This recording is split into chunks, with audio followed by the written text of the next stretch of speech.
Okay, so tell me if you've heard this one. We're a republic, not a democracy.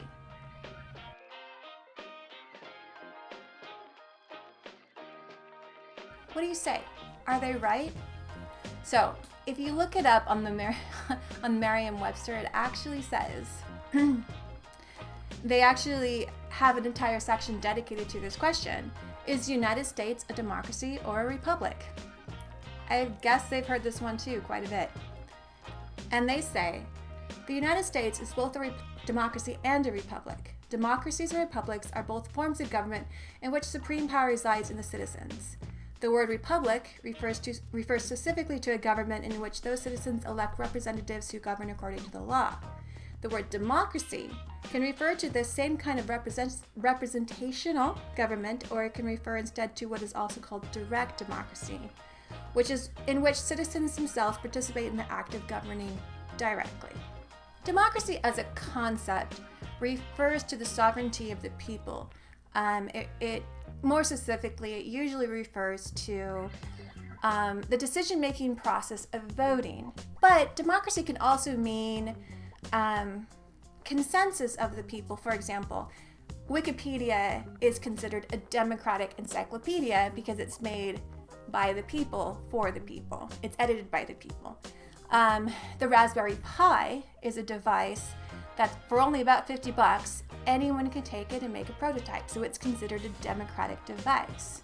We call this small d democracy because big D democracy refers to Democrats. Gosh, I'm trying so hard not to make a dick joke right now. Small r republicanism, I'm trying so hard not to make a Rick joke, refers to the process of decision making still with the sovereignty of the people, yet with through elected representatives who are supposed to work on behalf of the people. Now, these representatives are still elected democratically. At least they're supposed to be. So when we talk about republicanism as a concept, at least in America, we're talking about things like checks and balances, the Bill of Rights, which are inalienable rights that cannot be voted on, the Supreme Court, things like that. That is republicanism. Democracy isn't like mutually exclusive with a republic. Any real republic uses democracy. What is mutually exclusive with a republic is a monarchy, where the sovereignty lies with a person, or a autocracy with a person, or an oligarchy, which lies with several people. In the United States, we kind of exist on a spectrum. The most democratic, at least on the federal level, system is the House of Representatives, because the House of Representatives face election every 2 years and they directly represent a certain number of people. The next would be the Senate. So the Senate, each state gets 2 senators, and that doesn't change depending on the population of the state. And senators face re-election every 6 years. This was done by design. They wanted, the Founding Fathers wanted a branch of government that didn't have to face re-election so often, so they could think longer term. Although many people consider the Senate to be more prestigious than the House of Representatives, the reason why the third in line to the presidency is the Speaker of the House is because the Founding Fathers believed that if something traumatic enough to cause both the president and the vice president to no longer be fit for service, they wanted whatever system or whatever politician was closest to the heart of the people to then take the responsibility for being president on, which is why it goes to the House of Representatives. The Supreme Court is the most Republican of all of our systems, our checks, our balances, because they're not democratically elected on at all. They are still somewhat, you could argue, are ratified by the body politic, because the body politic picks the president, and then the president nominates, and then the Senate advises and offers consent. However, as we have seen lately, that really is just not really how it's working out. But even so, the House of Representatives is not the most democratic in our country. In 27 states, we actually have something called initiative or referendum. And I find this to be very interesting. I've always lived in referendum states. I've lived in California, Utah, Wisconsin, Illinois, and Oregon. and they're all initiative states. Well, I'm pretty sure Wisconsin is. And what that is there's a ballot initiative or a referendum, and a bunch of people get signatures and they put something on the ballot. And then people directly vote on this. This is direct democracy. And in a lot of ways, this is a really good progressive tool to get things needed that the politicians are unwilling to do. However, the problem with this is that these ballot initiatives don't typically run through committee. So whether or not we can afford them, whether or not they conflict with other laws, aren't checked at the same level as a legislature would do. Many would argue this is one of the reasons that California has so many budget issues, because they are a huge referendum state, and they have all these referendums that come through, but no one checks to see if they're affordable.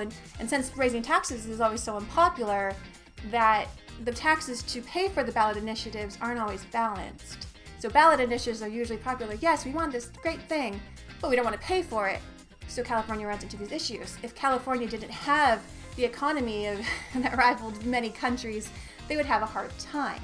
So why do so many people then argue that we're not a democracy? I've thought about this question for a long time, and I looked into it. So most of the time, people who argue this tend to have libertarian or conservative sentiments. If I was inclined to be generous, it might just be a misunderstanding between representative democracy and direct democracy. A lot of times when people argue against democracy, what they mean is direct democracy. And the Founding Fathers did speak out against direct democracy. So if you are against where democracy in this country is headed, because maybe you have unpopular views, well, it's an easy argument to make, to say, well, we shouldn't be a democratic country anyway, because the Founding Fathers said so. If I was disinclined to be generous, I would argue that many conservatives hold unpopular values or beliefs or politics. And that is why they are resentful, distrustful, or hold antipathy for democracy. Let's be honest here. Most conservatives are for austerity. Austerity is not popular. You could argue that it's ideological. They truly believe that austerity is the best choice, but I don't buy it. I can't tell you how many times I've sat down with people who hold austerity to be good politics, and I will show them how too much austerity backfires and how it doesn't help a country, and how it funnels money to the rich and not to the people. And they can even be convinced. You can show it with economic models, and they still choose to vote for lower taxes for their income bracket. Let's just dispense with all the pleasantries. It's self-interested. And I'll be honest, I lived in California during the whole Prop 8 gay marriage fiasco. So if you don't know, in California, the Constitution says that you cannot have inequality under the law. Isn't that weird? Isn't that what we say on the national level too? So the Supreme Court said that gay marriage must be, which then there was a referendum, a direct democracy effort called Proposition 8 to change the Constitution. And so we had gay marriage for a while, and then we didn't, because of Prop 8. The night that Barack Obama was elected president, we had gay marriage in California and we lost it. And then, of course, because in this country you can't vote on civil rights, the California Supreme Court overturned that as well. And at that time, I remember so many people saying, oh, you know what? Well, what happened to democracy? And they're the same people who will say to me when it suits their purpose, we're not a democracy, we're a republic. So when it suits them, democracy is a terrible idea. Mob rule, blah, blah, blah. When it suits them, they're just like, we the people, silent majority. What about the vote? It's disingenuous most of the time. And let's be perfectly honest. When people are even talking about direct democracy, they're talking about Grecian democracies. But those Grecian democracies only had men voting. So if only the men are voting, aren't they representing the women? Isn't that still a representative democracy? I would argue direct democracy has never existed. Which brings me to the question, are we a democracy or are we a republic? Sure, we're a spectrum, but let's say we're a binary. Are the gauche caviar, the radical chic, the liberal elite correct when they argue we're both, like I am? Are we? When this country first started, only white men who owned land could vote. Eventually that was expanded to all white men. Then it was expanded to black men, and then Native American men. Then it was expanded to women, and even today we have gerrymandering. We have disenfranchisement of criminals, and think about that. If you can take away the right to vote for someone, just trump up some charges against them. We have disenfranchisement efforts where you have to produce an ID. Have you ever looked at your ID? At least in some states that I've lived in, it literally says the ID is property of the state. How can your ID, which is property of the state, give you permission to vote, which is an inalienable right? Doesn't really work that way. So in other words, these libertarian hot takes might actually have a point. In 2016, the United States was downgraded from a full democracy to a flawed democracy. Now, I believe in democracy. When I say we may not be the democracy we think we are, I'm not saying that from some austerity-loving libertarian perspective. I believe in democracy. I really do. I also believe in republicanism. I believe in civil rights. I really do. But I also want to offer another perspective about democracy and voting. In this election we're facing in the next couple of weeks, and I am trying to make these videos that will transcend the current time, but I have to talk about something that is particular to this time. I see so many people look to the third party voter, look to the non-voter and say, it's your fault. It's your fault we have Trump. It's your fault. Is it? So I went back and looked. In 2016, there were a lot of votes for third party candidates. Gary Johnson got more votes in 2016 than he did in 2012. So did Jill Stein. We also saw Evan McMullin get over 700,000 votes. But the thing is, Gary Johnson is right-wing. Jill Stein is left-wing. And Gary Johnson beat Jill Stein and Evan McMullin put together. And you could also argue that Evan McMullin was right-wing. So if all of the third-party voters were then asked to vote again and vote for their second choice, I don't think that would have helped Hillary Clinton. I really don't. I think it would have helped Donald Trump, maybe even pull over the popular vote. And when you look at the Electoral College situation, it doesn't look like Jill Stein, which would be the argument for a Hillary Clinton win, really made that big of a difference in the states that we actually needed the Electoral College votes to win. So if this is all true, which is really hard to say one way or another, there are so many things to consider to say what woulda, coulda, shoulda, and the truth is we don't live in alternate timelines. We're not quite sure what would happen. We don't know if there was ranked choice voting where those votes would have gone. It's really hard to make the argument that the third party voters cost the election. And when I listen to a third party voter, I find every single time that they're far more knowledgeable and considerate of the issues than most people who don't vote third party. I hear them talking about things like, but they need to earn my vote, which shows a very high understanding of the role of democracy. There's a party outside. Yay. Party in the USA. They say things like, this is my choice right now, but I understand that I live in a red or a blue state. If I lived in a swing state, I would probably dig into it more and wrestle with more issues. I hear them say things like, I'm going to vote third party in my state, but I'm going to make phone bank calls to this swing state to vote for Joe Biden. Wow.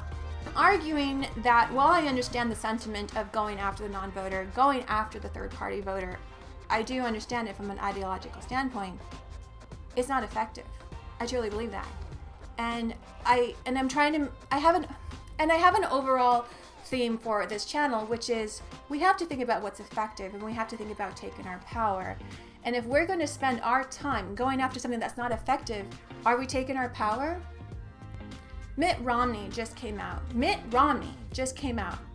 Again, Mitt Romney said he voted and not for Trump. That's power, okay? And I don't agree with Mitt Romney's politics, but I understand why he didn't vote for Donald Trump. That right there is where I believe we should put our power, and that's where I put my power. I'm hoping that I'm reaching audiences who don't know me personally, but right now this is my own second video. Go look through my timeline, and you will find that I do not shame the non-voter. I do not shame the third-party voter for this reason. I don't think it's effective. I trust people who are sharing my politics closely, or maybe even more to the left of me, to the gauche of me. I trust them to make a grown-up decision. What I believe and what I found and what people have told me personally over and over again is they can't stand Donald Trump, but they're a Republican. And they go on and on and on about how angry they are that they don't have a better choice. And I would argue, tell them they do. They do have the choice. Look at Mitt Romney. Instead of saying, every vote that's not for Joe Biden is a vote for Trump, just say to them, and I would say to you right now, you and I do not share politics. But I understand and respect that you despise Donald Trump, that you don't respect Donald Trump, that you don't like Donald Trump. And I hear you loud and clear that you also distrust and do not like the two-party system. That at the end of the day, your politics and your values align with Republicans, but just, you know what? I would argue that in no time in American history is there a better time to vote third party. I'm not entirely sure who that is right now for the Libertarians, I don't know if Evan McMullin is running again. I don't know. I'm voting for Joe Biden. However, I would argue this is the best time to do it. You aren't going to win. Gary Johnson or whoever it is not going to win. But we're talking about power here. And if you can send a message that you are dissatisfied with the Republican Party at large, just like non-voters on the left are sending a message that they're tired of the Democrat establishment, here's your chance. Especially if you are in a non-swing state. Let the Republican Party know that they lost you here, that if they want to earn your vote, they need to earn your vote, that they can't just rely on it. And the Democratic Party needs to learn this as well. We can't just keep expecting people who are disenfranchised with the Democratic Party but have farther left politics than the Democratic Party, that they somehow owe you their vote. What is democracy? Democracy is the decision-making process by the people.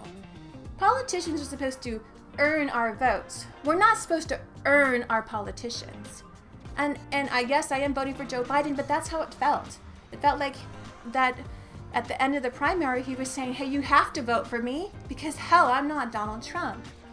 I get the argument, and I was convinced. But still, I was given it a bit of a side eye. And I'm a math gal, and the math doesn't make sense to shame third-party voters, to shame non-voters.